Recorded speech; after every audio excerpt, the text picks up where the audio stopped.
We're gonna start, we are here, let's see, September 10th, 2025. This is our regional working group to eliminate homelessness and. Online, can you hear us okay?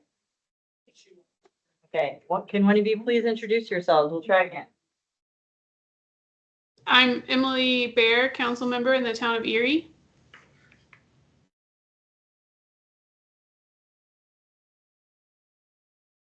Jeff, I think you're next. Jeff Hurd, I'm with the City of Louisville Community Development Department. Thank you. And you got us recorded. Okay, thank you. All right, so let's start in the room and we'll go to the two who are standing up. Hi, council members, just a quick introduction. I'm Jen Cowish. I'm a council member from the town of Superior. Thank you for joining us. I'm Lauren Fulter. I'm the mayor pro tem for the city of Boulder. Thank you. I'm Tanya Dati. I'm a trustee with Town of Lights. Thank you. Susanna Lucas Baker, director for the housing department here at Boulder County. And I just have to announce that it is for birthday. Thanks so much for being here. Oh my gosh. Nicole Sampson, City of Lafayette Councilman. Thank you. Bill Feisler, City of Lafayette, Long Range Planning Manager. Janet Peterson, Boulder County Administrator. Hi, everybody. Lisa Ritchie, John, planner for town of land. Renee Stavros, planning and building director for the town of Superior. Sept Mangold, property manager of the Boulder County Housing Authority. Katie Grove, division manager at Division of Homelessness and Coordinated Response in the Boulder County Housing Department. Thank you. Thanks, everybody, for joining us. So this is the group just to kind of focus us and remember what we're here and what we're doing. We know we can't do it all, but we have, after about a year together, made a commitment to see how we can work together on one item in all of the lists of all the possibilities for us right now to focus in on the accessory dwelling unit legislation that was brought to Colorado earlier this year, if you can believe. It was this year.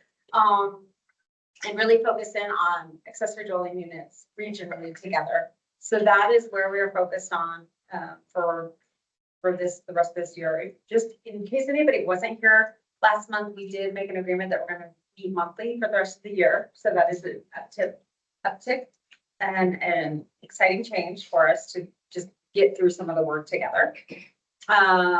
We've got a presentation and then we'll have some discussion in regards to the template to support the ADU fairs that everybody was super interested in. And so I just want to acknowledge Boulder County staff and other staff and helping to put that together.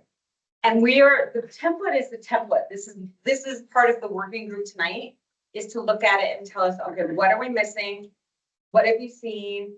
What else is out there? What would you like to discuss to see about potentially adding? We're not going to build a new one. We're not going to recreate, but we are here together to get your all's input so that we can try and build something from the county's side to be able to support everybody and make it as simple. We know you're going to have like really specific things for your jurisdiction, and that's great. But if there are things for the greater good that will just make it easier for them with littler tweaks, that we are wanting to hear that from everybody too. So I'm going to pass it over to Hey Girl, and just appreciate all the work that you've been doing to keep us going. We can close out on the ADU toolkit. Just a second, please. And I do want to acknowledge Severin worked really hard on kind of building out this show. So just Thank you. kudos, as I know you worked really hard to look at what works across other regions and pulling and condensing all of those components in the most comprehensive way possible. Thank you, Seven. Yep.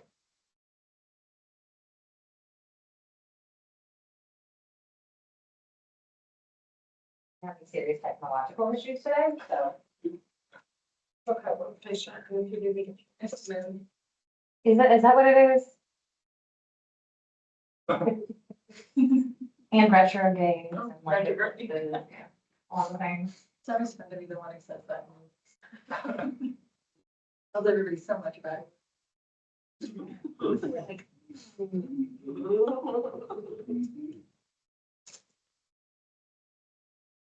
it is. Yay. So we did send this out, earlier this morning, and apologies for the delay. Why is it?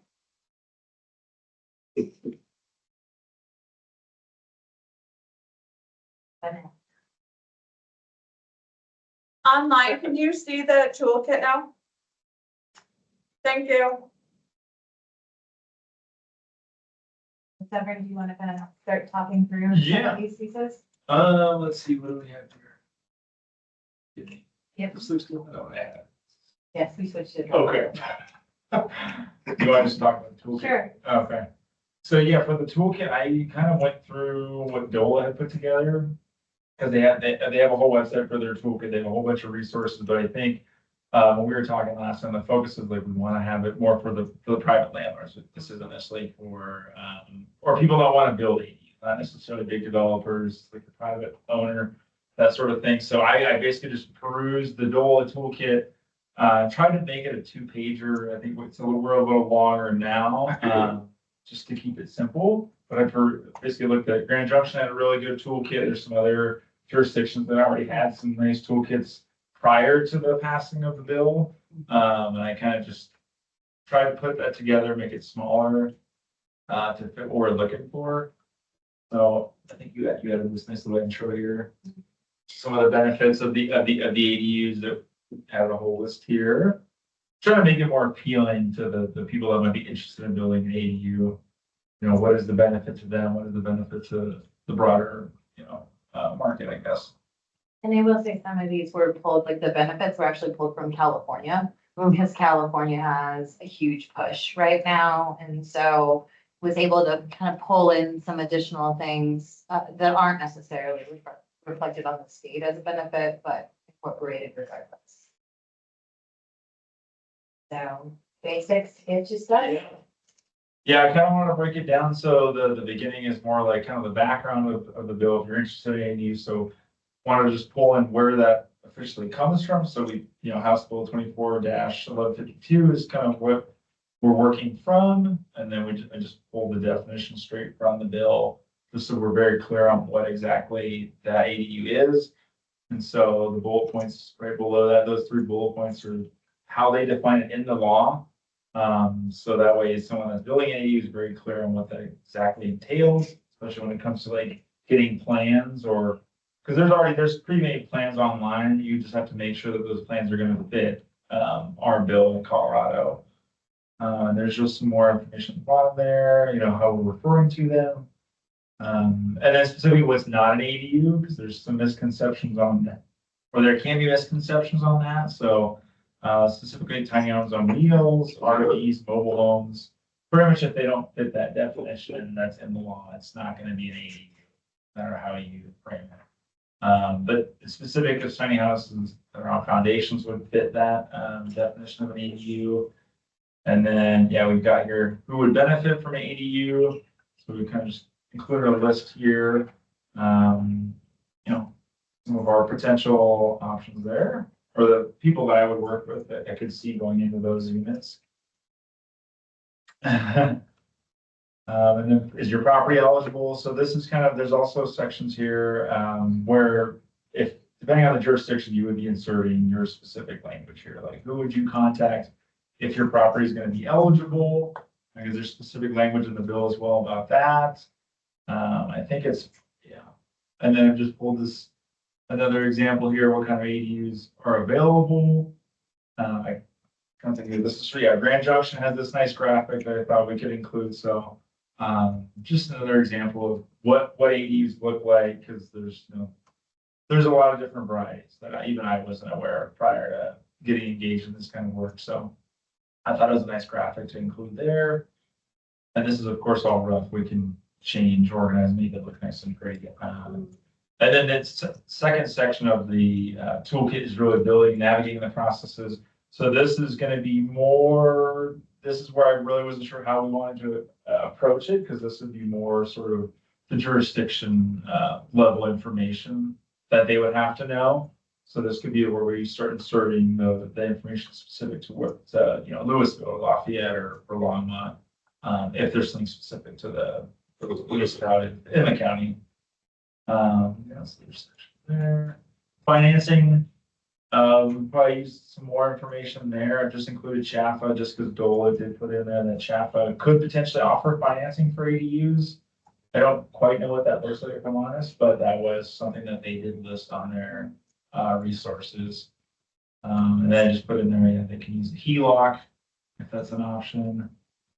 Because I think the people that are gonna be wanting to build ADU probably have some equity in their home already that they could potentially pull from. They're gonna be building another unit on their property or converting space in their existing home. And then in the financing space, like I know the town of Lyons has some incentives like that could be customized specifically for Lyons on, fee waivers, all of those other things. Yeah, and if there's like, if one way finalize this, and we run out of space, we could always include additional pamphlets that are separate specific to those jurisdictions. That can be included additionally with those. Designing your ADU. So there's a placeholder there, information about pre-approved plans. DOLA has some of that information available. It looks like they're trying to build that out. So once there are pre-approved plans, sounds like they will probably include it on their toolkits website. But if you search online, there's plenty of folks that have plans that you can purchase that would fit the requirements here. But I did put a bullet point there. If you end up getting a plan like that, if you're the interested party, you should probably still reach out to your planning department to make sure that it will fit the regulations that you need or the code requirements, depending on where those plans were developed initially. In terms of how big the ADU can be, this is just specific to the bill. They have to allow the 500 to 750 square foot range. I know some jurisdictions have limitations on the size that can be built, how small they can be built. So I think that's part of the law, is that we need to make sure that's allowed in those jurisdictions. And then, yeah, there's just placeholders for jurisdiction-specific resources.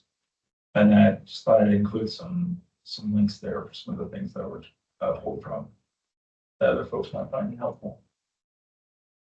Thank you. Yeah. So I wonder if we want to go kind of section by section together, now that we've got an overview and some people. I'm not sure who's gotten a chance to look at this ahead of time. Just today. Oh, okay. That's okay. Thank you. 11:26. Okay, so there's two options. If people feel like, can I just look at that individually on my own for like 5 minutes and maybe make a couple of notes or think about it? We can do that. We have time to do that. Or do people want to jump in and go section by section together right now? If you'd like individual time, just give me some kind of signal.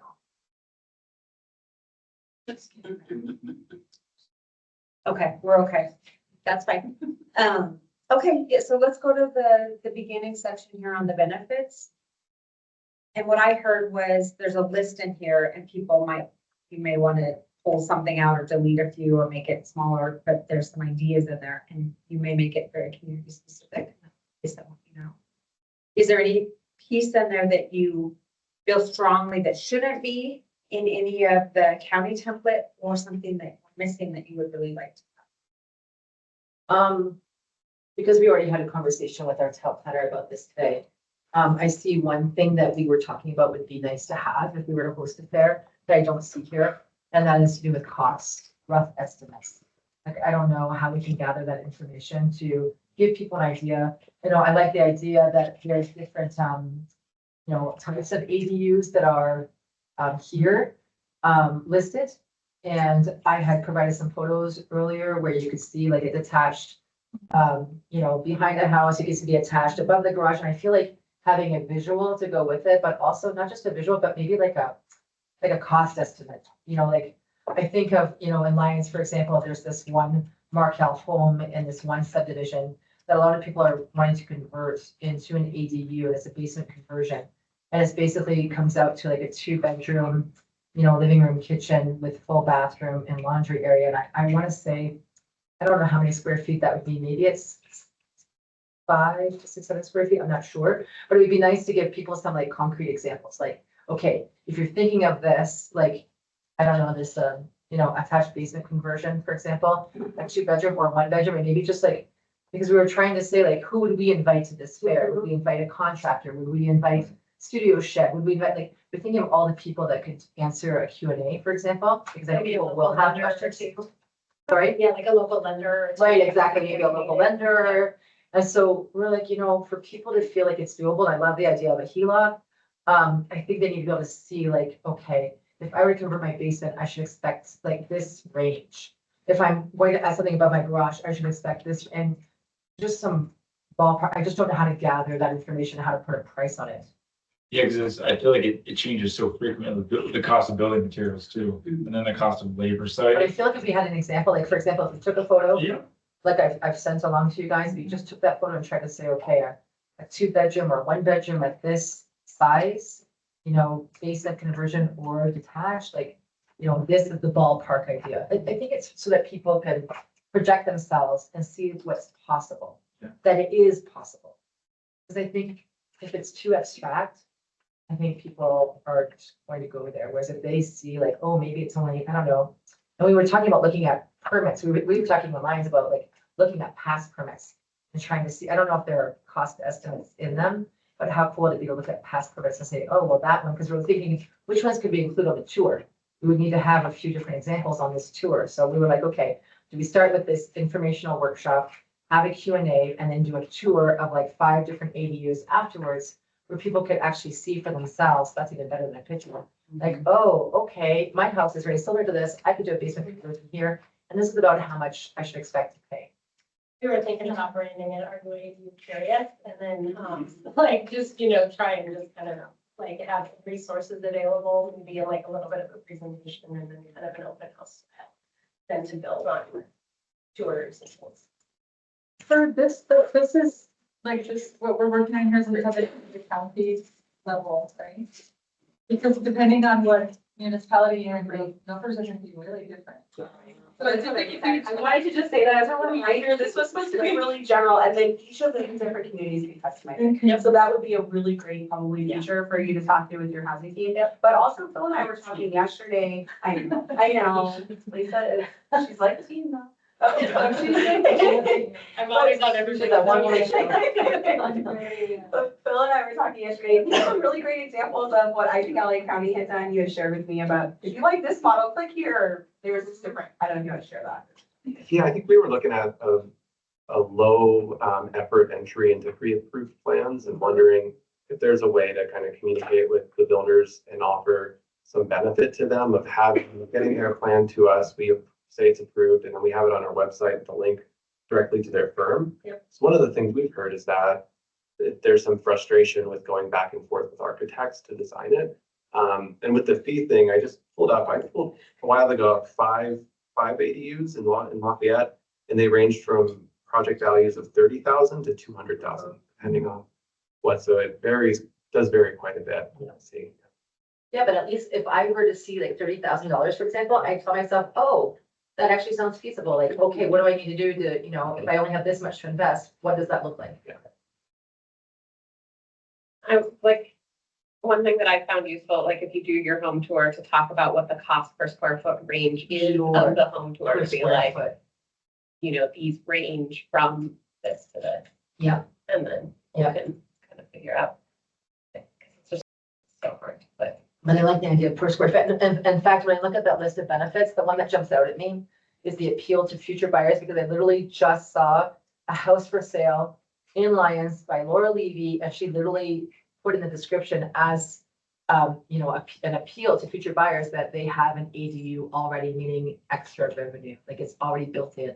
Mhm. And that's a huge attraction. I mean, I can just see how she's marketing that. Makes perfect sense. I think this is a good list of the benefits. It's the thing that will like catch people that maybe they didn't think about it, For and sure. now they want to go a little deeper. I don't if I would add to that.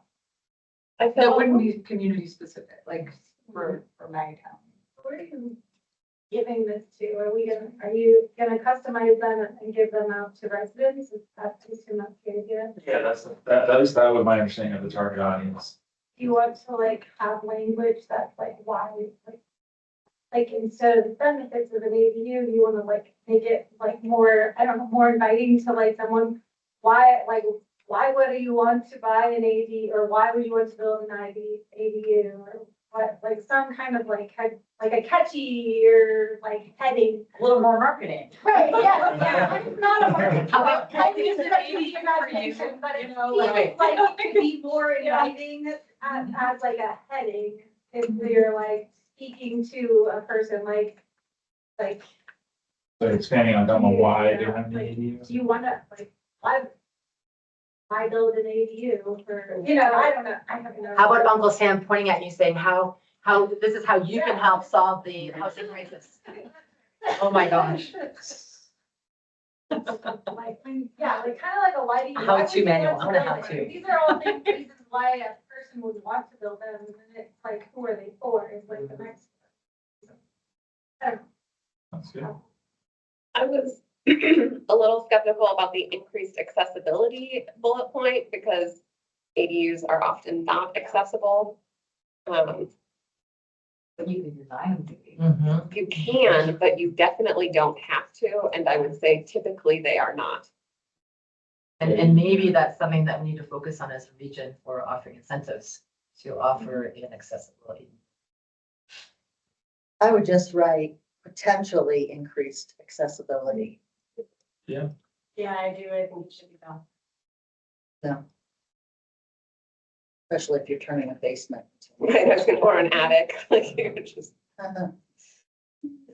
But if it's a walkout basement and you have a ramp down to the basement, I'm thinking of a property in particular where you could totally, or a cement sidewalk all the way down, that would be, like, there might need to be an incentive. Yeah, I was gonna say, I have a family member who lives in one of those, like you just described, just had hip surgery today, and it was awkward to try to get that person down Sure. there.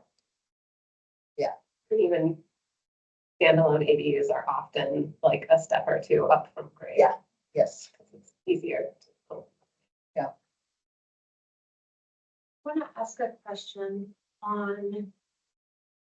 And this is, so the pictures and all those things will be put in there later in this design.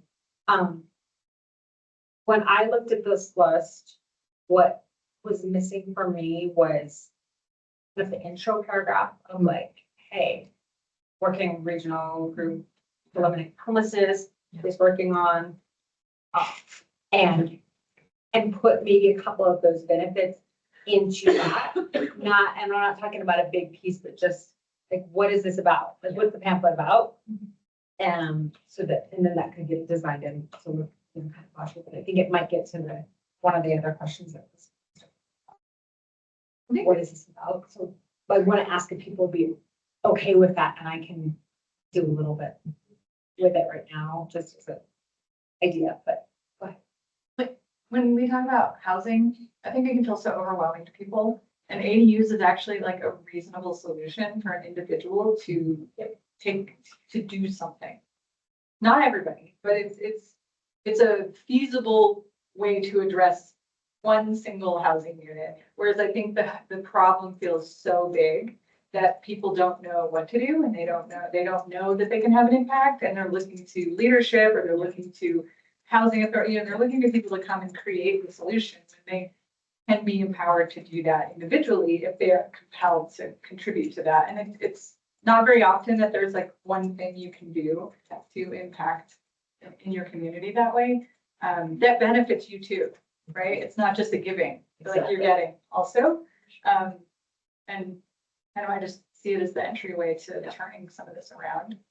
So I however agree. that compels people. I agree wholeheartedly. I think they're in that opening paragraph or introduction. I think there's got to be a way to appeal people's, almost like the humanitarian side. And in today's day and age, when people are feeling so helpless right now with what they can do to make a difference, and I feel like we have to appeal to that somehow. I'm kind of saying in jest, Uncle Sam pointing at you, like, this is how you can help solve the housing crisis. But honestly, I think it has to be pretty direct. Like you can have a real impact in your community. You can have a real impact. Did you have a catchphrase earlier this morning, Lisa? Oh, I just said like, are you AD curious? But, that was how we were thinking about it. Like we need people, we need people to be AD curious. We need people that care about this. People are like, what? What? They're curious. You gotta say that. Yeah. I think we have to appeal to, I mean, I love that you're right. It's not just like a giving, they're also receiving. And I think we have to show both sides of those benefits, right? Like, I don't know if it says in here, you're helping your community, you're helping solve the housing crisis, but those need to be listed here for sure.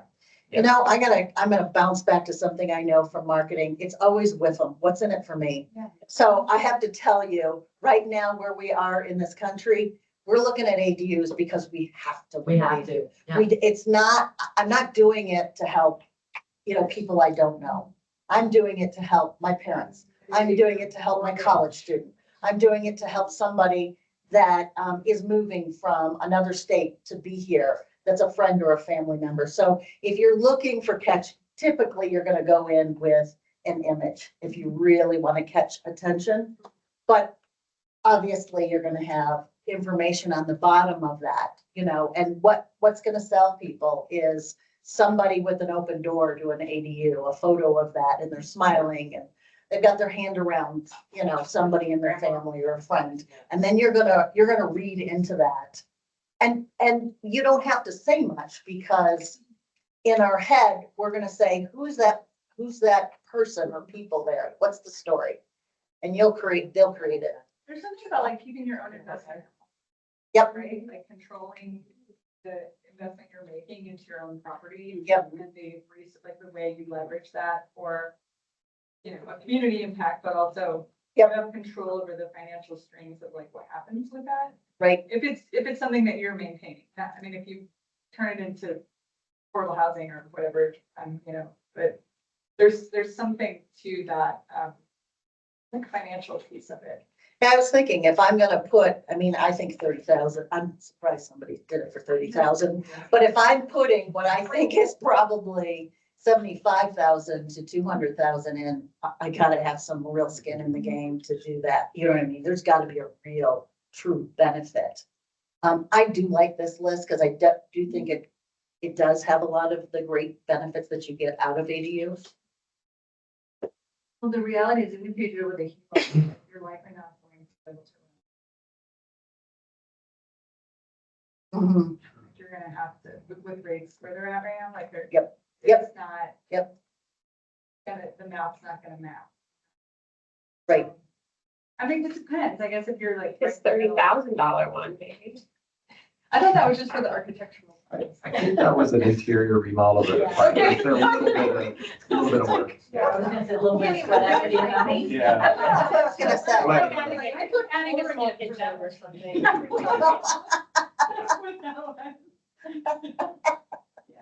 I don't know, the better we get at these though, like. Well, and maybe we have partners, like I think it's Studio Shed again, that is a local partner here, and I wonder, I like the idea, somebody said that there was like, you could click on a link on the website and to get a partner, and they give you all these formulas based on square footage, et cetera, like already, Yep. like, we talked about pre-made, was it pre-planned or pre-designed? Fabricated. Right, and that gives people some really easy, like, click options. Like, oh, yeah, okay, this is my price range, oh, this is the right size, oh, I could just do that. I know this is not a benefit of it, so apologies of like straying from like this particular question, but one thing that I see missing is the response that people often have is like, oh, I live in HOA, I can't, Yeah. or parking, I can't. And so I think that we need to talk about myths or reasons why Yeah. you can, and Here's one we can. because people don't know, and there's some miseducation, misinformation. And especially with recent laws changing, I think there's a lot of folks, I live in a heavy HOA area and people just think that they can't do it. And I'm like, you can Yeah. do it. There's a way. But they aren't even considering it because they don't know that there's, like, that hurdle's kind of been lowered for them, by the government. Waived. Yeah. So something that addresses some common. It's in this education, that's like, that'd be a great section. Well, and that kind of goes back to basics to get started. And actually, what I was going to suggest is that if we're going to have like this introductory paragraph that to follow it up with basics. Like I would go back to the definition, what is an ADU? Because if we're talking to, you know, an audience of, I don't know, 100 people, for example, we need to start with a definition. What are we talking about? What are we here to discuss? And what is not? And I love that, what is not an ADU? But I would put basics before benefits. And I don't know that we need to refer to the bill. Yeah. Probably I think for us, it's good, but Some people are. an ADU, Yeah. an ADU is. The HOA thing, though, that is a real thing where Yeah. property owners are reaching out to us with like language to give their HOA that, yeah, the state did this. And so we're helping them by pulling state language. And they have good stuff on the DOLA website Yeah. too. You have to deliver that all to my HOA and been pushing them to update their policy because they are very happy to just not. And just let people stay with the old belief of whatever it used to be without updating. So I think it does take a little internal pressure to, Well, I think for me, step two after the community outreach, like the greater community outreach, would be to actually have something ready to send to ADUs that they can just distribute to their subdivision. I think it'd be so great to have like a HOA dedicated pamphlet that gets sent. Yeah, and I was gonna say, I think we need to work with, HOAs. Yeah. Because I know there's HOAs currently in Berthoud. The reason they're against it is because some people have you know, the ADU and the house and the rental and the, you know, people have rented out the ADUs as short-term rentals and held, X-rated parties in it. wow. So, and there's no way, because then that people end up calling, I mean, this is Berthoud. So Berthoud doesn't have a lot of, people don't have a lot of law enforcement that are showing up. Sure, that's what I'm saying. The law enforcement is saying, our job is not to go in and kick people out of a party unless they're really doing damage to people and property. And so the HOAs are struggling with, how do we allow those that are doing it for the right reasons and will maintain that versus how do we keep out things that we don't want, that make our community look like this place where it's different than what we intended. Yeah. So I think there's a discussion to be had with HOAs because they're gonna avoid it as much as possible. So would you say that would be like after, like, first we do the regional fair, and then you do the community fair, and the next step would be the HOA, like, let's meet with your HOA at the next meeting. Yeah, or it's a conversation with the HOAs. Okay, I love this. So we're gonna come back to that and just a Okay, little bit further down the list when we make a list of Yep. who would you want to invite to your event. Andres. Thank you. Trustee? Hi, I just had a question kind of to follow up on that. You guys may be moving off of it, but is it possible to make or like a policy or something to prevent ADUs that are meant for affordable housing, to prevent them from being rented as short-term rentals? Or is that part of the, I don't know, the process and the importance of it? The bill allows folks to limit ADUs as short-term rentals, and like in Lyons, we did that, but I think that's probably an individual community determination on how you want to regulate it. You can regulate them or not regulate. Yeah, that's what I was gonna say, that it's probably addressed per community's code provisions. So I know that we've had lots of discussion about that in Longmont. Okay, so maybe that would be good to talk with HOAs to get a feeling for, I mean, if that's truly the concern or the prevention, then that seems like that's fixable. Thank you. Other questions? I'm gonna ask you, thanks, Heidi is maneuvering all the tech right now. I'm gonna ask her to do something else. So as y'all were talking and Mayor Pro Tem was emailing me other language and ideas. So I just put in there an idea of kind of that intro. And it says, we have a housing crisis, lack of inventory in Boulder County. Have you thought about how you could be part of the solution in your town, city? And then it says in here, and I just pulled it really from Boulder, income ability to grow equity by investing in income generating space and flexible housing options, family support, ability to house multi-generational families and extended family for aging in place, neighborhood strength, neighborhood stability is strengthened for homeowners and renters. And then it says the regional working group to eliminate homelessness is working in Boulder County to educate residents on accessory dwelling units. The template below will give you first steps to consider how you can increase income, provide community support, and build neighborhoods through That's all from your conversation. That's lovely. Build stronger neighborhoods. And, maybe, yeah, build housing. Yeah. Done. You can be real close. So something like that. I know. But I think that maybe I was listening to you, Councilor Sampson, on the like, what's in it for me? I think that is that income families. Yeah. Neighborhood strength. Yeah. Okay. Thanks, that's great. From all your work together right now. Is that a new hand up? Trustee? Just looked away, no, I don't know. Nope, sorry. It's a That's okay. legacy hand. Thank you. Okay, so nobody had concerns about the benefits that were listed there. So I think we could set it up so that you could, maybe you just focus on 3 or however you want to do it, boom, stand to it. Let's go to the basics to get you started in that section and see if there's any questions or concerns, anything that you feel like is missing in this part.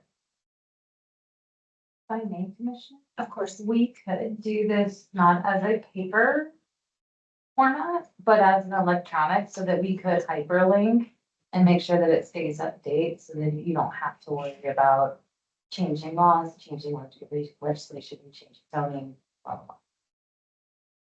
I think that would be fantastic. What is everyone else? Yeah, because your House bill's it's probably already, it's, no, the CRS is probably what you'll end up Yeah. linking to. Well, I think having like a slide deck where we can easily present it, that would be a great template to have. Yeah, I was thinking of like a Canva template and then like a PowerPoint Yeah, template would be really yeah. helpful. Meeting in the box. Yeah, exactly. I love that, meeting in a box. Whether you're at an HOA meeting or a community workshop. I think one of the things too, like, not everyone's gonna be attracted to the House bill language, Yeah. but that bill is really the like why. Like why should you be looking at ADUs now, whereas before maybe it wasn't on your radar and so then it can link to, because these new laws have amplified what you can do and remove some of the restrictions. And that just happened, so. Well, I think honestly, that's the most important language in there, after you just name the House Bill 24-1152. I don't know that it really matters when it was signed into law or et cetera, but I think what matters is that speaking to the HOA issue, like the state law supersedes your HOA, deed, whatever that you signed, or whatever it is about parking. Like I would make it really specific about what this, because really it is about educating people. I'd be really specific about that. I think it's good to create some urgency. Going to the expos or, opening whatever that curiosity is. How do y'all feel about, instead of where it says basics to get you started, to put, why look at ADU options now? House Yeah, Bill 24-11. Why now? Why now? A sense of urgency. And then it says House Bill 24-1152 is recent state legislation that allows Boulder County residents to have an ADU. Trying to be very simple. Okay. And then we'll use the other background information.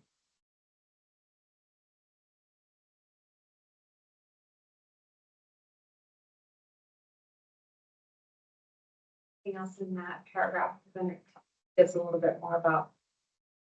Councilmember Hamilton. Oh, thank you. Council member? Thank you. First, thank you to staff and everyone who pulled together this really great starting draft for us to work from. You know, in later sections, there's a number of references to local jurisdictions, which I think is really phenomenal to have that flexibility built into the document. I'm curious what others' thoughts are to include some similar language in this particular section, because it's a section that's talking about the laws and regulations associated with this, and it references state, but maybe just a little line of like local jurisdiction as well might be useful in this section. You mean the city code or statute? Yeah, just something that references, you know, in addition to the state bill that's here, there are local regulations as well that you want to make sure you're aware of. How exactly it fits in there, I won't wordsmith it. That's not my strength. But maybe this is a detail that might be worth inserting in this section. Thank you. I'm wondering about just right under that background information about accessory dwelling, accessory, yeah. And then it says bullet point House Bill 24, and then we could just put another bullet point there. And it'll say insert highlighted local jurisdiction policy or ordinance. It might be local regulations and incentives. So I think we're trying to also really financial incentives. In fact, at the fair, I'm already imagining like making an appointment with the planner now, or, you know, something like this, like, for example, if there's already incentive in place, like, you know, we will match you this year. Like if you sign here. You sign up now. Wait, there's one. Well, because we like, I think of, you know, Town of Lyons, for example, budgeting the first 10, you know, at, was it $500 each? But I mean, people need, there does need to be a sense of urgency, and they need to know like it's competitive and sign up now. Get in on the ground floor. There's some people that, by like a principle, that they do not make decisions under urgency. And that's, and so I would be like, I don't trust this. There's something sketchy going on here. But that's okay. That's okay. We want there people who want urgency and like, you know, get them built. Yeah, that's a great idea. The next section is what is an ADU? And then it's got kind of the definitions in there. I'll just share the way Strong Towns describes these properties or these units is backyard cottages. The way the CEO talks to me, he's like, if you say like, do you want an ADU? People are gonna be like, ooh, that sounds awful. Oh. Like that's how he describes it, like it's yeah, it's like an illness. So when you just read this book and his empire, it's like, oh yeah, it's what backyard cottages, and that's a lot of what the language in California is backyard cottages. So just throwing that out there, but it's also not only backyard properties, so that's the It's in basement and stuff. I also think that this, like the first portion of this is like, it means an internal dwelling unit, facilities for one, like all these things that people who aren't in the building industry don't really know what that means. I feel like it isn't until the last bullet that it's like living, sleeping, eating, cooking. And Yeah, I think plain language. which is really the key part.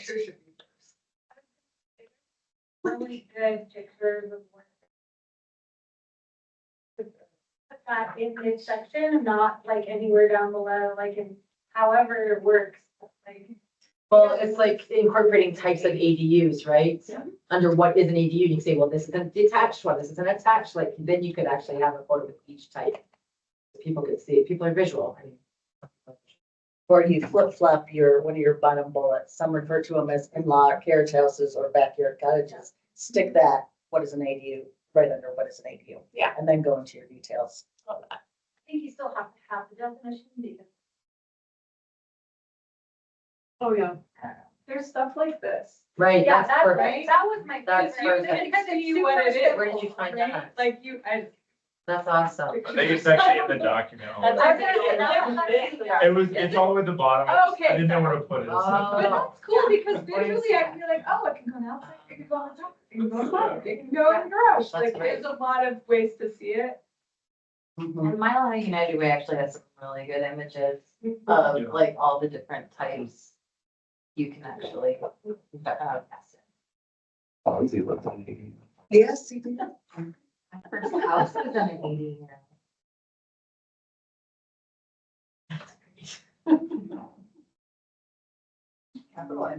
Yeah. I see some social media happening with this group. It addresses the phones, but you all can just say. I can see two options. Okay, I just made that change in there too. Anything else? Then the next section, so really quick, is there anything else we should add to that? The list of dwelling units, otherwise we're taking notes too, so you can make a look. I think it's really important to say what is not an ADU. I mean, and that, I love how succinct that is. Like, I feel like what is an ADU versus what is not an ADU, I feel like they should be about as simple. Like, it's just very to the point. Do you want to see like pictures, like of like the tiny home on wheels too? Because that's Yeah. I wouldn't. No. No, I would save all my photo. You're right. We're giving them too much attention. Right. Okay, I agree. Yeah, we could put almost like a little asterisk. These are not, tiny homes are these old homes, not ADUs. We could just have like right there. Is there any other item that's not listed there on the what is not an ADU that We people could are potentially for those where it applies, so for one lines does allow. But we also could say short-term rentals, maybe, right, like. Yeah. We could say it's not an Yeah. ADU short-term Yeah. rental. If it's in your If code, it's in your code. if it's in your code. Are there, looking at that list that's underneath what is not an ADU, is there anything else that people have heard in the discussions and the work that you're in that we need to add? We can have some fun with the list. There you go. Yeah. You gotta clarify that sometimes. Yeah. What are the sheds? I was Containers. Oh, no, like a shipping container. Yeah, container. But you could, they could be. They could be. They have- Yeah. We're getting creative. I don't know. I feel like that's a good, a good thing. Your planner. Otherwise, if it's deeper than that list, I think that's good. Treehouse. It'll be fun. We'll know who read the whole pamphlet. Okay, so next one is why should I build an ADU? How is that different from above? Yeah. Well, in there, it says draw information from DOLA and HB, so I don't know if there's more technical on the why, but I think we've kind of captured it. Okay. Are you okay if I take that part out? The author shares, so I'm asking.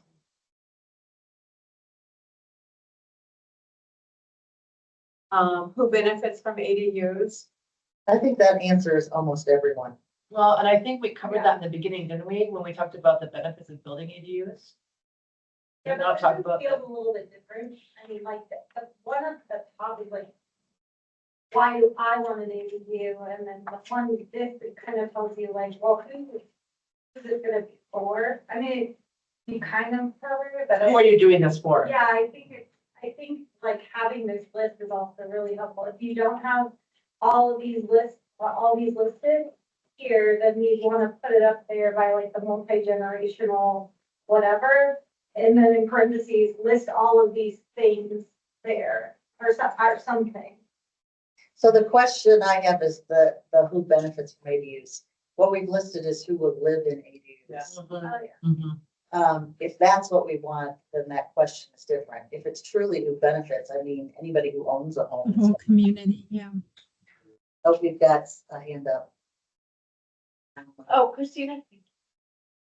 I think that, you know, somewhere, I don't know if it's here or where, but we might want to call out aging adults who want to age in place. I think that's huge. Like some people want to be able to do that. It's about aging in place. And so I like, yeah, I don't know if that's here or somewhere. But that might be something to consider. I wonder if we tie that to the trajectory of those aging. Yeah. That's, like, the data's there, right? Yeah, absolutely. Absolutely. We added that under that first top section of family support. Mhm. Okay, I might have missed that. It's, Okay.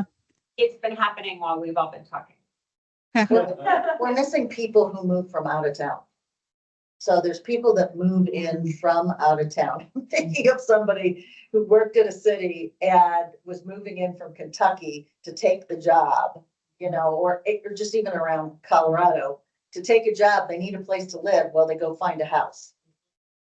So there's a lot of people that'll rent ADUs. Yeah.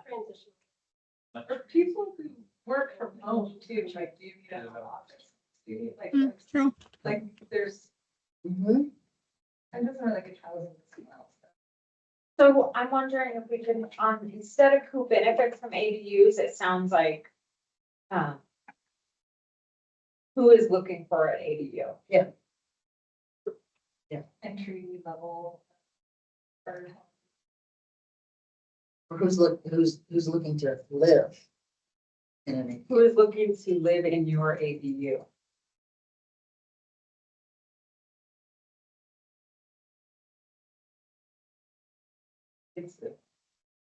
So the list is up there, but this is the chance to add any, if there's something else on your mind that we're missing. And that was elderly adults or elderly individuals and then aging adults. So I just made it aging adults.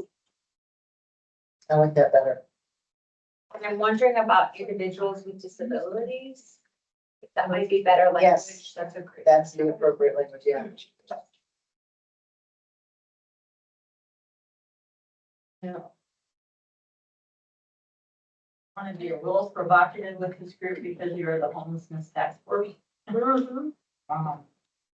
Are you gonna put people experiencing homelessness on that list? Yes. I feel like transitional housing or even I would almost rather say people who want to prevent becoming homeless. Yes. I was thinking along those lines too. Because there are some people who are homeless that are not comfortable doing a lot of different. I mean, I don't want to place that on them. Maybe recommend some wording. I was just gonna say, let's work on language together. Perfect. Thank you. Households either currently experiencing or at risk of homelessness. At risk. Thank you. That's great. Thank you, Jen. I was wondering about voucher holders because if you think about one of the presentations. Oh. There you go.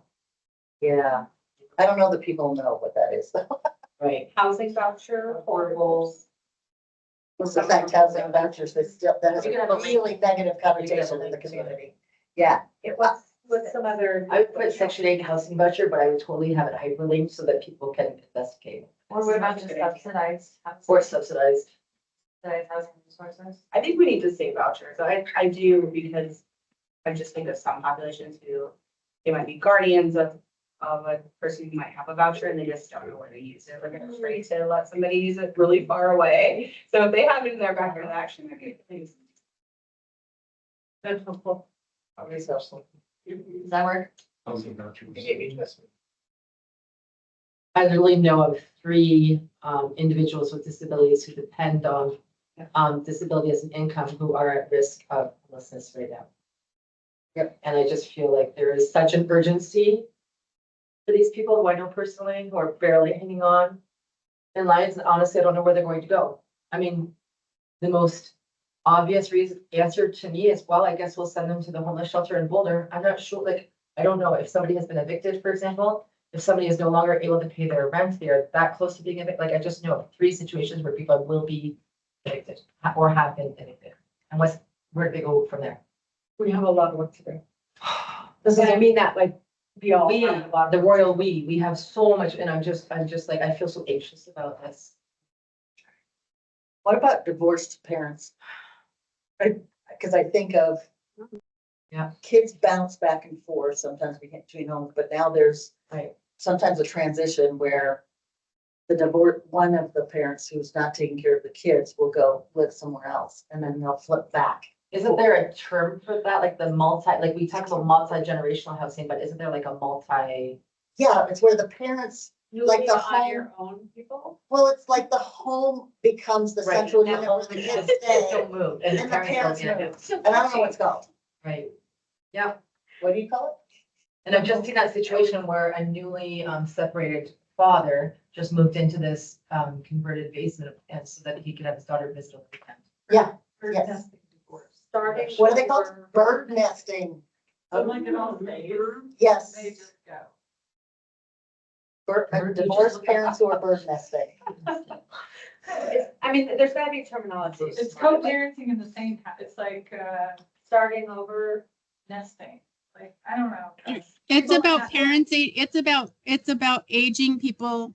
I mean, they're aging in place. They're in the community. They're with their families. They're not in any sort of care. It's they're aging in place.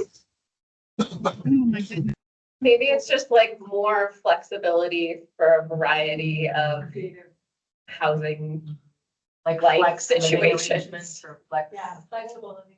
Flex lifestyle, flex. Yeah, 'cause we could make this list.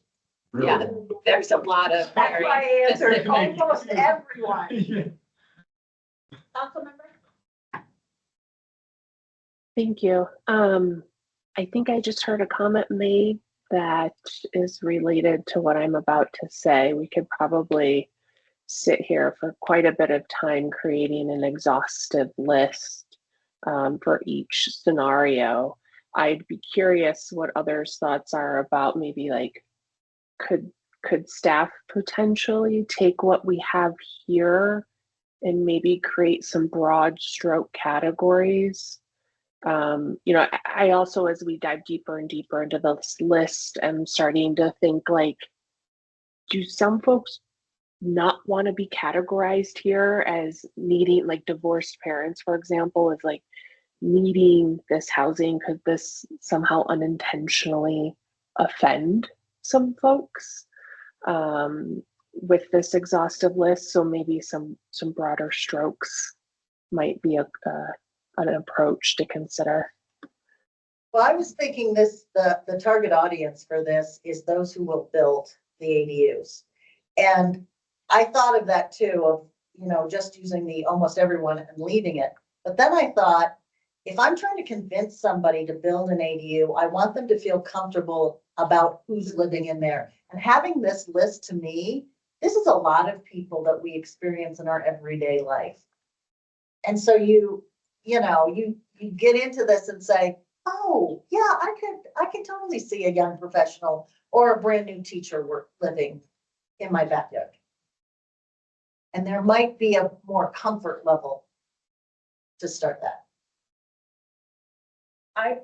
I'm thinking, like, if we're focusing on that, I agree with that piece of just, because I feel like we're trying to keep people engaged in, because there's gonna be a whole nother process if people say yes. And so having people understand, like, okay, if I do this type of investment, whether it's 30,000 or it's 200,000 that we heard, it's still a major investment. And so I do think having at least something that's gonna catch people's eye to be like, okay, let me keep reading, let me go to this session, whatever it might be, is what but I hear what you're saying for sure. And I think we've got a very diverse list of options for ADU users. We can keep moving to the next one, is my property eligible? And that really is gonna be where you'll insert your jurisdiction, specific information, and your contact information, your website, however you're gonna set it up. Ava, anything we're missing on that? Can I ask the question, are there any properties that aren't eligible? Like maybe a multifamily, certain types, right? Or set that like space. Yeah, Or or if you don't have enough. Okay. Certain cities have certain areas that they're eligible and they're not based on the age of the home. Or the lack of parking. If you're in a historic district or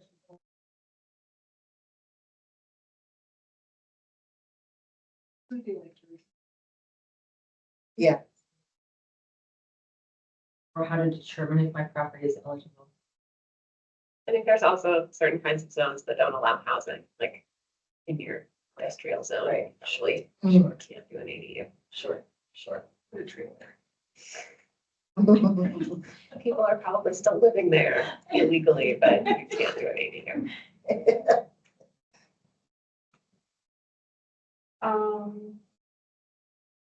Okay, so then we'll go down to the next section, which is which type of ADU is for you. And then that's where the list of the different, literally different types, the photos will be added in there. And then I think we just leave it as the option of you could insert a base price or a price per square foot as an example, if you want to do that for your town or city. But I am just listening to the conversation. I wonder about doing that in a county template. I think it might be better to do it for cities and towns if somebody wants to add some kind of price point. Do folks agree, or would they like to see the county? And if you're putting together like a slide deck or something, you could have like a placeholder for this information so that people don't get to include it, because it's really important that we have that in here. But maybe two jurisdictions to have it like a county. Yeah, because I think what I've heard is the county, if you buy a house in the county and you do a renovation to it, there are some codes that you have to bring it up to current code on some things, even if you're not touching that in the area. Well, our jurisdiction doesn't do that, so our price might be lower for an ADU unit in Lafayette. I mean, there could be, because there is a national cost per square foot index that gets updated a couple times a year. And that might be, it's very low, but it would answer the base question of like, is this even worth thinking about? Or, yeah. Because I think whatever we're creating here, I think we all agree, it sounds to me, that we want the interested party to be able to project themselves into this and basically almost be able to check the boxes like, oh yeah, I could do an attachment with my garage. Oh yeah, I'm this person. I'm not, like, we want them to be able to project themselves into this. See the price point. Oh, I could handle, if I have 600 square feet, I could do this much. That might be something to bring up with those, once we start having the AD, like the fairs. Like if we can pull those examples of what they look like, what they cost, I think that'd be good to showcase. I don't know if it belongs here or not, but there's gonna be some barriers just from whether it's like NIMBY or the policy in the jurisdiction. And so I also want to like have some baseline for people to advocate for ADUs in their communities or whatever it looks like to kind of push them towards the right people to be asking the questions, or whether it's the HOA or I know in the fire recovery stuff, I've developed a lot of letters for template letters for people to push back on their insurance or push back on their local governments. So you're teaching them how to advocate for what they want in the fire recovery. And I think that there's going to be, like, this is kind of the soft entry with the NIMBY communities to be like, okay, maybe we'll let this happen here. This isn't like housing, right? They're not like seeing it that way. So but there's gonna be some books that just don't want it. And I don't know if there's some way to include something that's like, if you're not getting anywhere with this in your community, like here's some here's some suggestions, or and maybe those come at the expo, but like there's going to be some places where people are like, no, whether it's the HOA or it's the jurisdiction where they like limit it so much, but they're still in the state, code, they're still under the state law, but they're making it so difficult so that it just isn't happening, or the restrictions are so tight that it's impossible. Like, how do you counter that if you want to have an ADU? Maybe that's more than what we're doing here, but I'm thinking about that part of it too as well. I hear what you're saying, and I feel like there would be a lot more resistance with an HOA meeting. I feel like if you're putting out a community workshop, only those who are actually interested and like to think are going to show up. I feel like it's when it's at the, ordinance second reading level, that's when you get all the, my experience. Get all the things. But I feel like when you do a workshop, I really feel like it is people who are curious. I love this. Are you ADU curious? There are a lot of people who are curious about it. They've emailed me, they've talked to me about it directly. They're waiting to find out when they could actually start converting their basements. Made it very clear, July 1st. Oh. We're the senior stats for 20 years of seniors. Numbers I don't like. I think if people aren't paying attention, they don't realize. And then, what is it, like 70% of people are in mortgages under 4% or something like that? They're not selling their 4,000 square foot. No. Right? And so that's another lane of like, okay, so you don't want to sell your house, you want to age in place, how do you transition?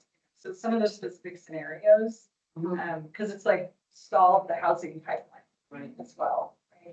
Well, and I think for me, some of those messaging pieces, that would be great for this group to just start compiling, and feel free to just email to me, and then like we can really start compiling those for the messaging. Like that to me is the social media catch of come to this because of it. Like, did you know that? Like, wow. So I think those are some of, not necessarily for the pamphlet, but I think those are super important on how to continue to bring people into the conversation. Go ahead. One type of conversation we're seeing happen locally, and I'm sure you all are too, is, hey, a couple years ago, I built out my basement without a permit, but I really would like to turn it into an ADU. So like, how do I bring up, how to conversion, right? Like, how do I get what I did before? And for example, we had amnesty. Yeah, like we actually had a homeowner that built it. And all we did kind of a partisan inspection walkthrough with the building official, and it turned out all he had to do was like connect his smoke alarms, and then he was done, right? wow. So I think just being able to offer advice somewhere, like, maybe you already have a space that is an ADU, talk to your local jurisdiction, but I think the dimension here somewhere, we will help you get existing space legal. Yeah. Nice. That's a really good addition. Yeah, we have several. Yeah. A lot, I think. We have a lot. All right, we have 2 minutes scheduled for the rest of this portion, and then we were going to talk about financing. So I think we should probably spend another 5 minutes or so on this. And Although isn't financing at the end of this letter. Yep, financing. Your ADU is right there. We're almost there, yes. Okay, so let's get through this. Thank you. Let's get through the building and navigating the process section. And so that's the steps, and then there'll be, some inserted information. Can I ask if we want to say talk to your neighbors? Like, why do we want to talk to our neighbors? Be neighbor. Just to be neighbor. Good neighbor. I guess it's like, does it imply they need a permission of their neighbors? No. Okay. Making them jealous. Oh, okay. And I would put them on board. And honestly, Just because they think they're a little different, like, you talk to your neighbors and they're like, and then check with your HOA maybe on their regulations. well, it might be premature to talk to your HOA if they're not on board yet. Like, I feel like I would not want to send anybody in the direction of my fellow trustee who is president of the HOA who totally doesn't want ADUs there. I don't know. I'm really nervous about that. Geez, now. Yeah. I feel like maybe later, once we've done the meetings, the HOA meetings, and we've built some support, but I feel like it's almost too soon to. They don't have to. Exactly, they don't have to check. That's not the message I want to send out, because they don't have to check with their HOA. Well, and I wonder, Sarah, as the main author, on those points about talk to your neighbors and talk to your HOA, is there more context that you remember? It was more just like there's language about HOAs in the bill, and so I wasn't sure how best to work it in there. Just because I know that's gonna come up. people are gonna be in an HOA, and they're like, well, I wanna do this, but Is it's it gonna be best? okay. Thank you. That's helpful. Yeah. Investigate your HOA. Yeah, I mean, because they can still enforce design guidelines and things Yeah. like that, right? They just can't keep you from doing an You're still gonna ADU. have to get a permit. Yeah, so like The max. not meeting the design You're being in guidelines violation of the HOA bylaws. over what time period? I was like, how big of a project is it? For $500. I don't like HOAs. But if it's like- So I'm always trying to find. But you have to get $100 on the HOA. But maybe just. Well, you may need to check with your Color schemes and stuff. Yeah. we come in and- If it's. Yeah. Certain things are allowed to be reviewed by the HOA, just like if you were doing a fence or a pond. It's the architectural review. Yeah. They have to apply like the same standards as another. Oh, we hate them. So which So which us, if I can get rid which of step would that be? DRPs, Like, if I I would. were, you know, a very logical, rational person looking at this, would I start with my town planner or would I start with the HOA? Probably town planner, but I think you want to get to your HOA before. you Because I would almost have those like numbered, right? Like I would almost, like, I don't know, like, am I starting with my architect? Am I starting with like a builder? Like I would almost want to lay it out very easily for the person looking at doing this, like 1, 2, 3. This is where you I start. can send you our kind of handouts that we all built, we have from fire, like, you know, that might be good, right? Like, we have some handouts, right, like, hey, homeowner, you've never had to build a house. I think we need to make that like really simple. I think in like 5 years, it will be easy to say, you talk to this person, that person second, but right now, I think HOAs aren't gonna move until residents start asking them for it. Yeah. And start pushing. Because some of them are not, they're not gonna respond unless there's a desire. They're not just gonna create, you know, new policy unless people are asking. So I would want people to go talk to their HOAs. But would you And send, know what the laws are so that they're. do you send them there first?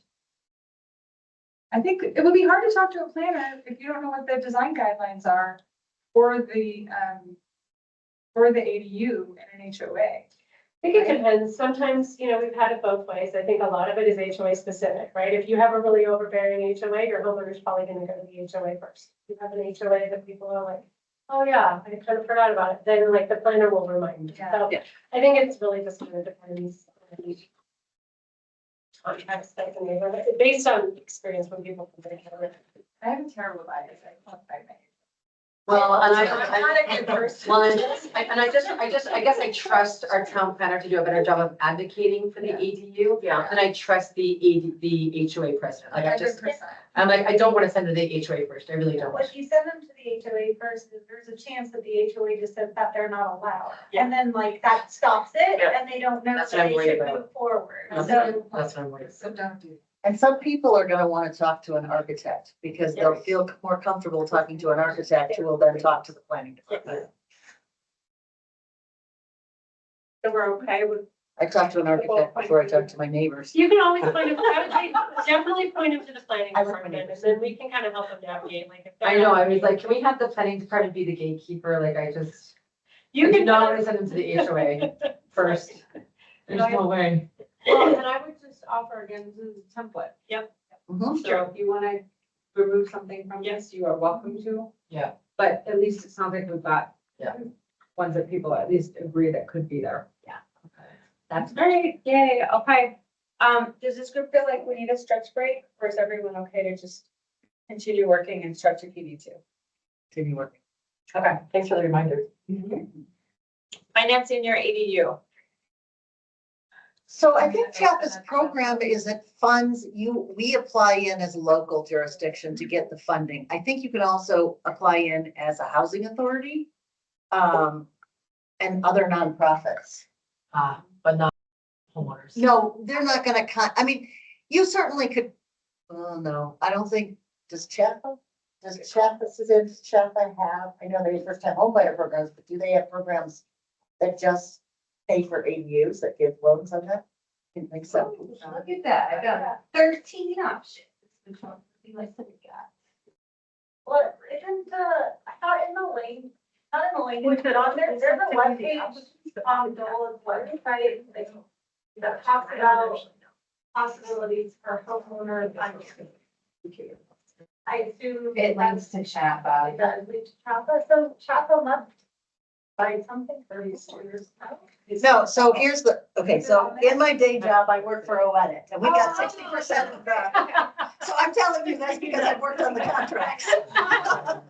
So the funding comes down and goes to CHAPA. We actually work with CHAPA because the legislation says you do that. Then CHAPA's program, as local jurisdictions, you apply, or housing authorities or nonprofits, you apply for the funds, and the owners come to either the jurisdictions or that's how you get the financing. Do you think we should take Chapa out? Yeah, yes, because I've done this before where you try to call CHAPA and they say, no, I'm just in charge of this and I'm not in the other.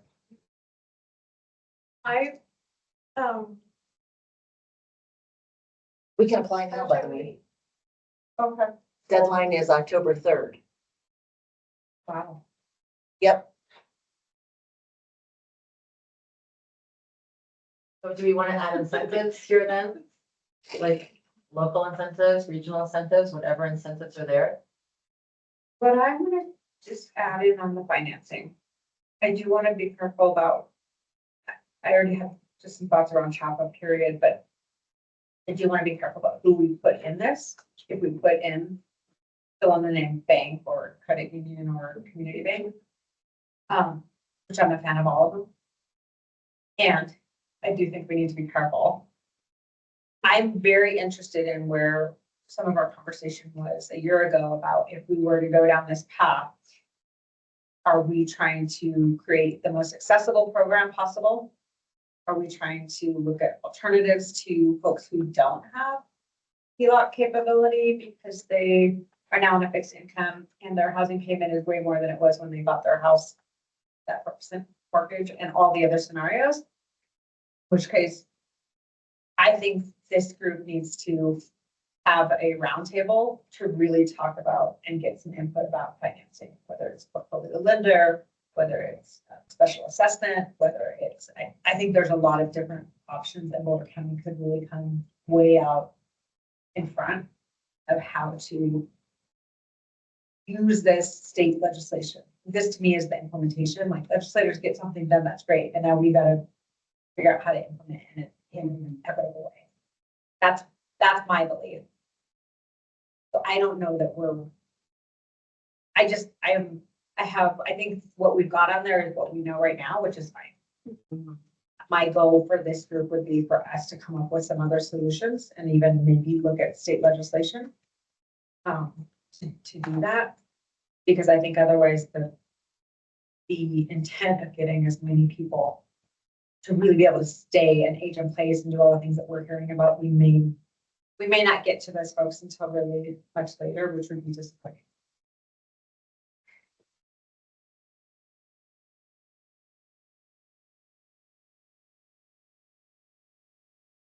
Yeah, right now with the state, we could ask for a tax credit.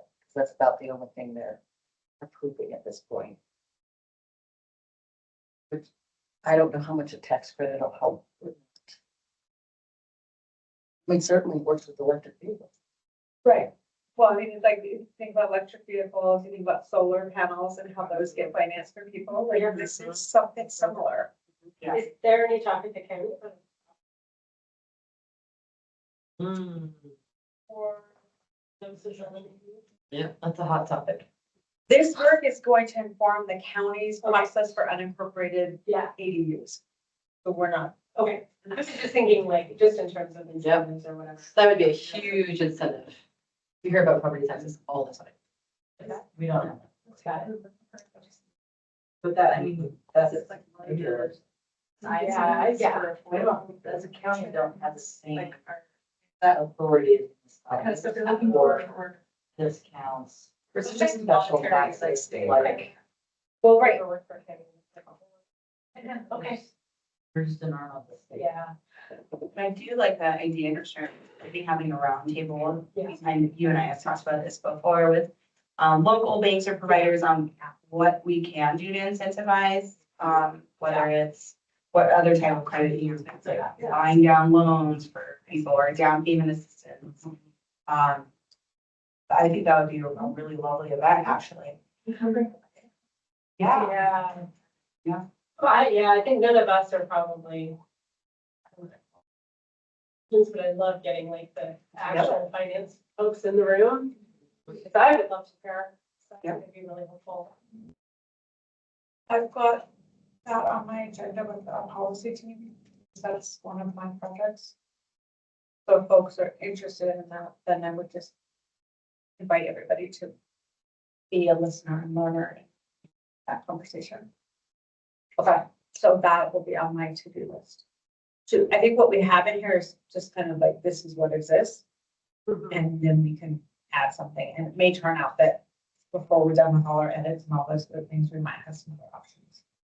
But a little bit off topic, I'm sorry, but it brings up for me, like, also, how do we make, what are common ways that these are less affordable? Like, I think, you were talking about the sort of how things can snowball and make these a lot more expensive. In Boulder, I know one of them is like fire suppression, that typically if it's a detached ADU, it has to have a fire suppression system, even though the main house does not. That is a huge, that often triggers a tap upgrade and all kinds of things. And so sometimes I feel like if there are jurisdictions around us that aren't doing that, it also helps to be like, oh, see, Peer pressure. yeah, Lafayette's not doing that, and like, they haven't had a catastrophe, it's fine. If it helps, Lions exempted We did. controversially, Yeah. ADUs less than 800 square. Yeah. For detached. But it And that kind of was seems like maybe there's a roundtable about a variety of those and Yeah. how. Good idea. Yeah.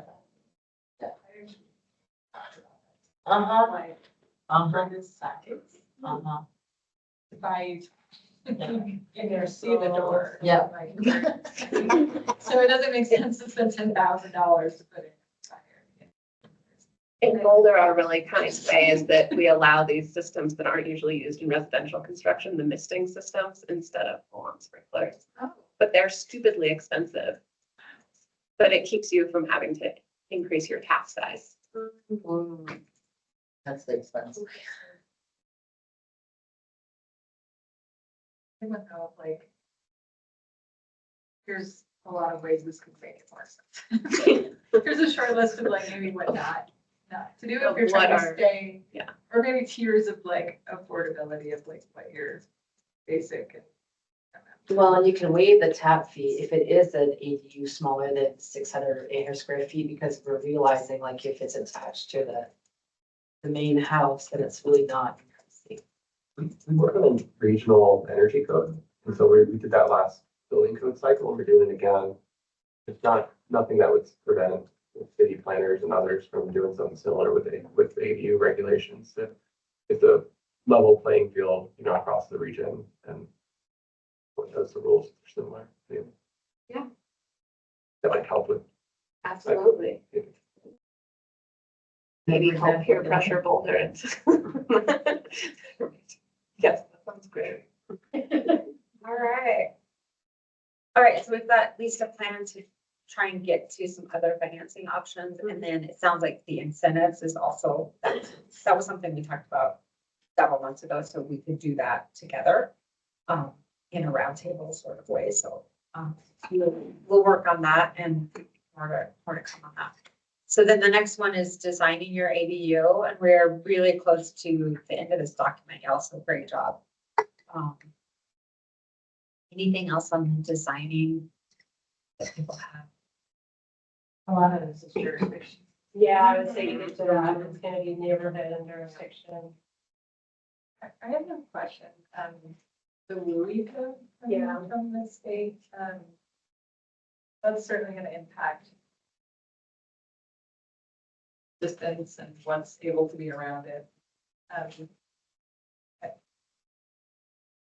don't know what I'm trying to say. That just came up as a concern in my mind, like if you started creating density. surrounded by juniper bushes, like that's a big problem. The new structure would be subject to the Louis code, yeah, that would be good, and then additions of a certain size would be, but you're right, we're potentially increasing structure density because we could. Would this be an appropriate place to add? Oh, I'm sorry. No, people wouldn't. Okay. Okay. Yeah, would this be an appropriate place to put links to local partners who already have like websites with plans that are ready to purchase? Like, the one I know best is Studio Shed, which is why I keep referencing it.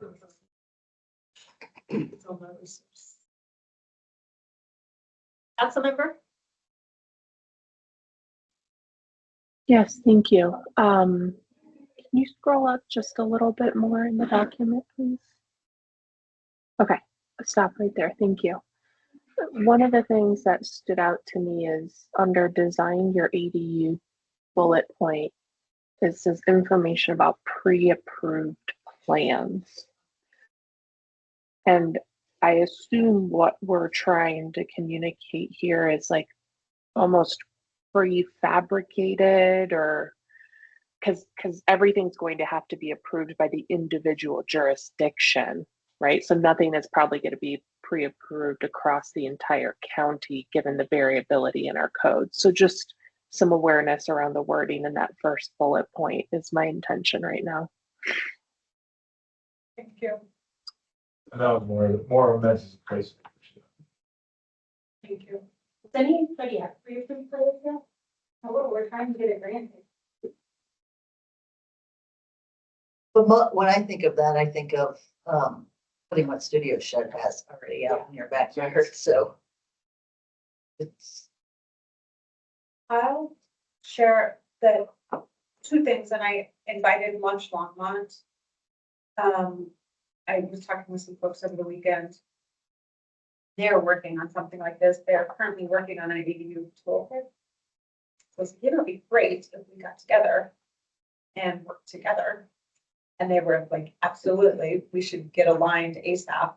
But they couldn't make it tonight. I was hoping maybe they could just come and give us a brief, like, here's what we're working on. So I just want to put that in there in regards to the design and the process, because Longmont had in the past, right before COVID, worked on pre-approved plans in the sense of there's 3 plans that we've already paid for the engineer, we've already paid for the architect. If you want this and it works, then you don't incur that cost. Anything different would go through its own process. But I think from looking at other jurisdictions, other places around the country, that is what they've done from a pre-approved plan. The other one that is prefabricated properties. And Susanna, we went down to Badera, Monday morning. And we've been to Studio Shed and we went to Boulder Mod. So that is another piece of, you know, what could we do again if we could get everybody in the region together. If we could get, even if we could get 2 designs that we could get through the process that everywhere you go in the Boulder County, these 2 would be mods, then we could actually talk about doing an order or something like that. That's down the road, but so I'm thinking about those as 2 different things, just to share my perspective on the pre-approved versus prefabricated. Well, again, it's appealing to a homeowner. I think simplicity is key, right? Like if they can just go click, okay, this much, okay, you know, they figure out the financing, click, order. I mean, I think we keep it as simple.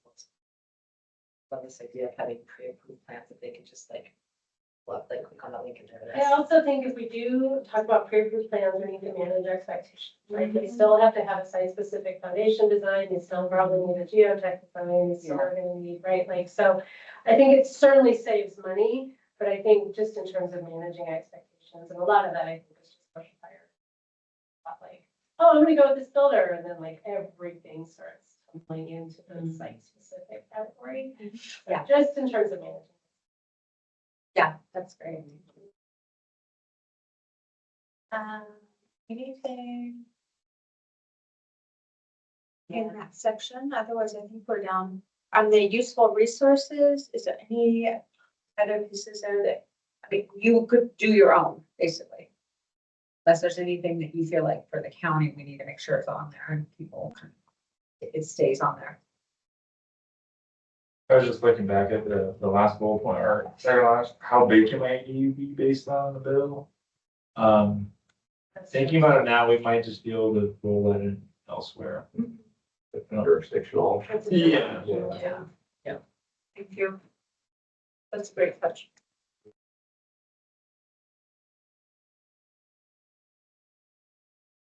All right. But also, I don't know how to capture this in here, but like, when we, if you use the word pre-approved and they're, you know, like drawn plans, like you can have these plans. Our like building department is still going to review them and they have to meet our code.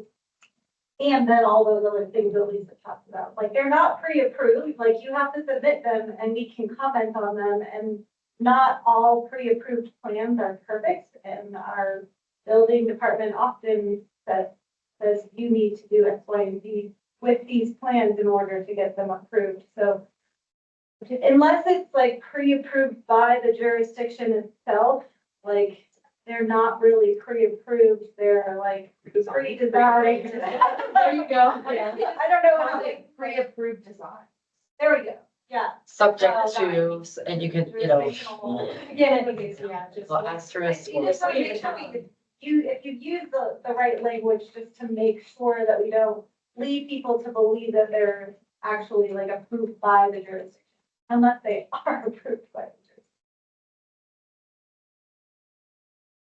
This is awesome. Thank you so much. Yay, staff. This is significant, you know, there's so much work and this group has put in a lot of work just getting to the commitment and what we can agree on. So there's still some work to be done. But this is a really, really great start. I did one of the very last piece on here. We've got, I think we could be done in maybe like 10 minutes. And let everybody go home early or you close up shop early, whatever that may be. We started at the beginning with some brainstorming about, and like, I kind of hope it's because my joke was so funny, but I hope that you're okay. It was ideas on who could be invited. People were talking about lenders, builders, modular financing companies, HOA companies. Do we want to spend just a couple minutes brainstorming? Because it might make it a little bit easier. This is for the ADU fairs that you all are going to be putting together. But I do think there's something really strong if we're inviting similar groups and orgs. It's not going to be the same people. But that way, maybe we don't miss somebody and then have somebody be like, how come I didn't get invited? How come I didn't find out about it? So that was the only reason that might be good to brainstorm together. Well, I think what you're talking about is something similar that I've attended in, for Collins or Loveland when it comes to BizWest. Do they organize those in Boulder as well? The BizWest Consortium, where they bring all stakeholders to the table. So they rent out a huge conference room and they bring in the contractors and they bring in the elected leaders. And, you know, they bring in like all the different voices to the same table and talk about what are the challenges, what are, you know, so maybe something like that would be, I mean, I just feel like I learned so much at these round tables. You're getting everybody's perspective. So I feel like we just have like this one perspective that we're talking about, but there's so many other perspectives out there. I feel like that would be very enriching. And to share, you know, because we talk about finances, like they have, I was gonna say, there's they have a bankers there. whole handout you could do on financing to help people that we just don't know. Exactly. Is that, like STA, CDFI folks, are we still in a point where they would be involved? I think they could be great additions to the roundtable on financing and incentives. Yeah, because they might know who knows who. That's where I would like to have them. But, and everyone can do their own marketing. You can talk to your local chamber and all that good stuff. This is a summit having some sort of like owner panel, people who've gone through it before and can kind of give like, this is our experience, this is our lesson learned as a property owner, like all of a sudden becoming someone who has to develop building. I think if people, however folks want to set up their ADU fairs, like, I think that could be very dynamic as a portion of that. To listen into, and be able to ask some questions to owners would be really great. Hopefully we don't scare them away. Yeah, check with your panelists before you. Give them the money. I also think you should have your planners and your building department there, because there's gonna be a lot of like, particularly on like maybe a compliance thing. Thank you. Also like to contact your builders too, to get the like highlight, like they have input on like, what does good look like? Yeah. The feasibility of building 10 or building 100.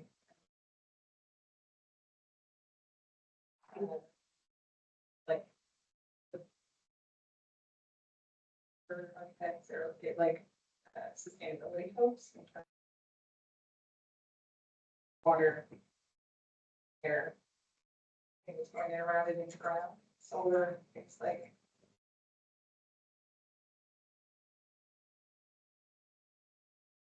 Everybody that we had a commercial fire. That's what I keep coming back to. And that's the thing I'm wondering too, like, I don't know that it would work for Lions, but it might work for like Lafayette Municipal Superior, like you could set up like a joint one, you know, because your contractors are all gonna like be the same, you know, and then you can have like the lenders are probably the same, right? So to the degree you guys can make a team up. That's great. That's okay. All right. I have a great list on here. It's in that document. We have some like additional work we can do on the document itself. I've got a meeting set up with our policy team on Monday to talk about the roundtable on financing and incentives.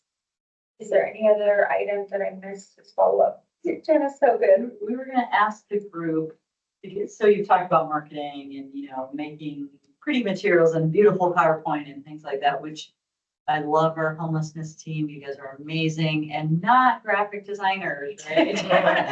So I think that's a question for you all to talk about is, would it be worth investing in some shared graphic design to make the product look, you know, like a. Yep. And how might you work together? We are selling this. To pay for that. I'm in selling mode. You know, we could get some costs together around that, but we just wondered if there was interest or a willingness. I think yes, if the product we get is easy, customizable and not highly technical, where like, again, the non-graphic designers can actually. We already are working with Fairfoot Yeah, on that's some what I other was stuff, so I think wondering if there could be an opportunity thing if that was an appetite. But I also don't know that it's a deal breaker. I don't think it would be an area that would keep us from moving forward. I would love to, I am learning Copilot. I would love to just put this into a PowerPoint with Copilot. Because I think I could actually get us something that would be functional. And then we can send it around and look at it. And then if people say we want, right, it's a great test product for me because I haven't done that. Yeah. But I think if you're not doing that already for PowerPoint, you need to learn. Yeah. Oh, so we should. Microsoft's AI. Yeah. So if that's okay, and then we can get back, but I think it's a really important conversation. So I think we've got our next steps. I think we're in a great place. I really feel like we need to let Susanna go celebrate her birthday. Thank you. For all of us that are elected officials, we are here because we chose to do 24/7 shifts. Our staff did not. We can't do this work without all of you. So we are so appreciative. Thank you all. Because the work that's happening in this room has a significant opportunity to impact Boulder County. And y'all are part of it. So thank you so much. Have a great night. Thank you. Bye. Thank you. There's some cookies.